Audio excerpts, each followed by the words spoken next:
Welcome to my YouTube channel. उम्मीद है आप सब खैरियत से होंगे। आज हम बात करेंगे कि स्वीडिश एम्बेसी आपसे किस लैंग्वेज में इंटरव्यू करती है। इंटरव्यू डेफिनेटली एक मुश्किल प्रोसेस है जिसमें से तकरीबन सभी स्टूडेंट्स को गुजरना पड़ता है। आजकल कोरोना की सिचुएशन है तो बहुत सारे लोगों का इंटरव्यू नहीं हो रहा, तो वो डायरेक्टली जस्ट बायोमेट्रिक वगैरह देते हैं और ट्रैवल कर लेते हैं। उसके बाद जैसे रेजिडेंस कार्ड उनका आता है, तो ये सिचुएशन चूँकि कैटास्ट्रॉफिक है तो ये ज़ाहिर सी बात है लॉन्ग टर्म तो ये नहीं रहेगी। उसके बाद इंटरव्यूज़ का सिलसिला और फिर जैसे नॉर्मल है वो सारा कुछ वैसे ही होगा। तो इंटरव्यू एक मुश्किल टास्क है। बहुत सारे लोग इसमें बहुत प्रेशर ले जाते हैं, लेकिन सबसे पहले तो आपने पैनिक नहीं होना।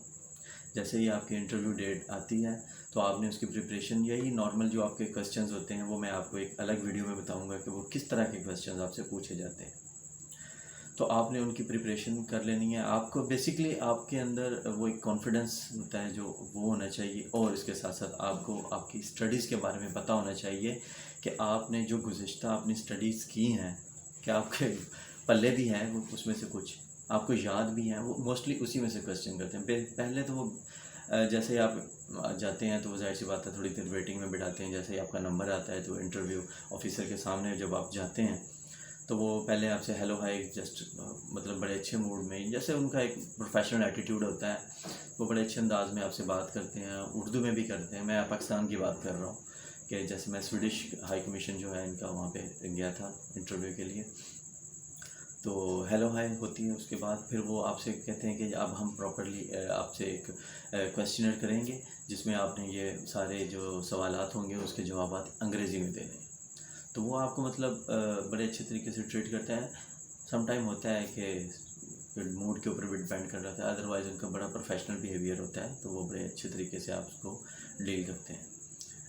तो आपसे वो जैसे ही फिर वो क्वेश्चन स्टार्ट होते हैं तो फिर वो आपने अंग्रेज़ी में जवाब देने होते हैं उसके, इंग्लिश लैंग्वेज में। पहले आपसे हेलो हाय उर्दू में हो जाएगी, मिक्स हो जाएगी, मतलब लाइक इसमें वो नहीं है। फिर जैसे ही वो आपसे सवालात पूछेंगे अंग्रेज़ी में तो आपने बड़े कॉन्फिडेंट और बड़े मतलब तवील उनको ऐसे जवाब देने, और साथ साथ लिख भी रहे होते हैं कि बहुत ज़्यादा भी लंबे जवाब ना दें, ताकि फिर ये ना हो कि वो आपके 2-4 सवालों पे इतना टाइम लग जाए। तो सम टाइम ऐसे स्टूडेंट्स भी हैं जो 3-3 घंटे का इंटरव्यू दे के आते हैं। मतलब जो एक नॉर्मल एवरेज इंटरव्यू है आजकल जो कर रहे हैं, पहले तो वो बहुत मतलब मुख्तसर होता था। आजकल जो मिनिमम इंटरव्यू का टाइम है वो तकरीबन 1.5 घंटा, इनके 1 आवर एंड 30 मिनट्स के करीब हैं। 1 घंटा भी मिनिमम है। ये मैं आपको विदाउट कैटास्ट्रॉफिक कंडीशन, उसकी जो कोविड के अलावा जो सिचुएशन है उसका बता रहा हूँ। आजकल तो खैर हो ही नहीं रहे। तो इसमें आपने सबसे पहले तो आपको पता होना चाहिए कि आपने जो अपनी प्रीवियस स्टडीज़ की हैं, लेटेस्ट स्टडी आपकी जो लेटेस्ट डिग्री है, उसके पहले जो आपके कोई डिप्लोमाज हैं, एफए का लेवल है, जो आपका मैट्रिक का लेवल है, या बैचलर्स या मास्टर्स का लेवल है, तो उसके जो आपके सब्जेक्ट्स वगैरह हैं उनका आपको पता होना चाहिए।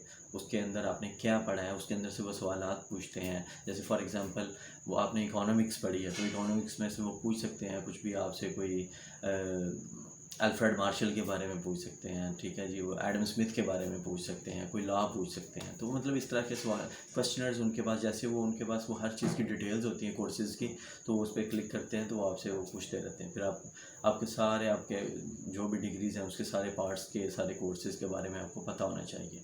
फिर अगर आपका कोई जॉब एक्सपीरियंस है उसके बारे में आपको पता होना चाहिए। आपके समटाइम ऐसा भी होता है कि कुछ लोग ऐसे ही फरलू सा वो लगा देते हैं साथ कि फारिग सा एक पेपर कि जी ये बस हम फॉर्मेलिटी है तो लिहाजा, लेकिन नहीं, जो आप जो भी डॉक्यूमेंट उनको दे रहे हो आप उनको सारे डॉक्यूमेंट्स के बारे में आपको पता होना चाहिए कि आपकी जॉब है, आपने ये कितने से कितना अर्सा ये वाली जॉब की है, ठीक है, उसके बाद कौन सी जॉब जिस तरतीब से की हैं वो आपको सारी तरतीब याद होनी चाहिए।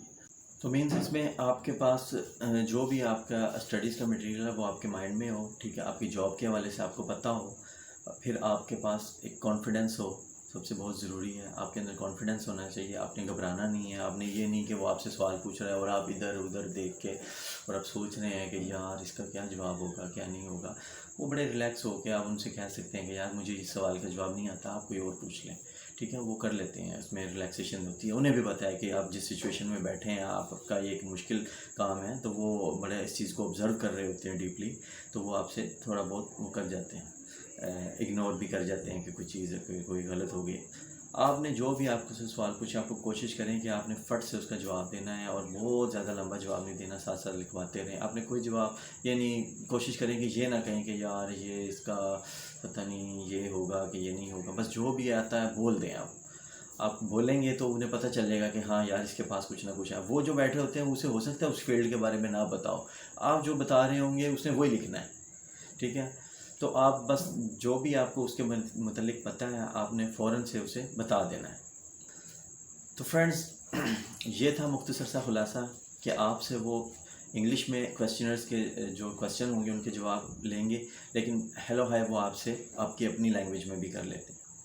تو آپ نے گھبرانا نہیں ہے، پینک نہیں ہونا. آپ نے سوالوں کے بڑے اچھے طریقے سے جواب دینے ہیں. وہ کون سے سوالات ہو سکتے ہیں وہ میں آپ کو کسی اور ویڈیو میں بتاؤں گا.